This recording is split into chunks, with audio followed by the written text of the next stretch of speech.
Hi guys, welcome to my channel. तो आज हम बनाने जा रहे हैं बहुत ही डिलीशियस वेज पुलाव। इसके लिए तो हम सबसे पहले कुछ मसाले इसके लिए ले लेंगे।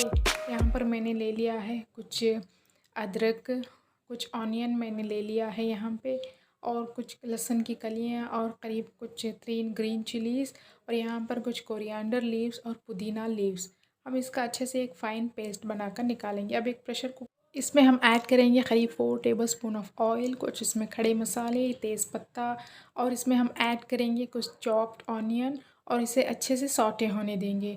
इसके बाद हम इसमें ऐड करेंगे कुछ चॉप्ड टमाटोज़, और इसे भी हम अच्छे से सौटे होने देंगे। उसके बाद हम इसमें ऐड करेंगे कुछ वेजिटेबल्स, आप अपनी पसंद की वेजिटेबल्स इसमें ऐड कर सकते हैं।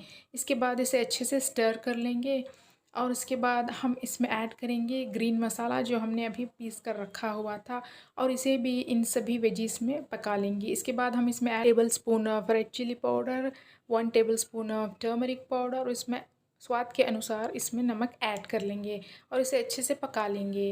इसके बाद हम इसमें ऐड करेंगे करीब 3 टेबल स्पून ऑफ कर्ड, यानी कि दही ऐड करेंगे। उसके मैंने यहाँ 2 कप ऑफ राइस लिया है, इसे अच्छे से भिगो के रख लिया। अब हम इस चावल को भी इसमें ऐड करेंगे। 2 गिलास चावल के लिए मैं यहाँ ले लूँगी 4 गिलास पानी इसमें ऐड करूँगी। इसके बाद मैं इसमें ऐड करूँगी 1 टेबल स्पून ऑफ घी, और इसे प्रेशर कुकर का ढक्कन लगाकर मैं मीडियम फ्लेम पर 2 सीटी ले लूँगी, और सिम पर मैं 1 सीटी आने तक पका लूँगी। उसके बाद कुकर को ठंडा होने पर अब हमारा बहुत ही डिलीशियस वेज पुलाव तैयार है। अब हम इसे एक सर्विंग बाउल में निकाल लेंगे, और दही वाली चटनी यानी रायते के साथ इसे सर्व कर लेंगे।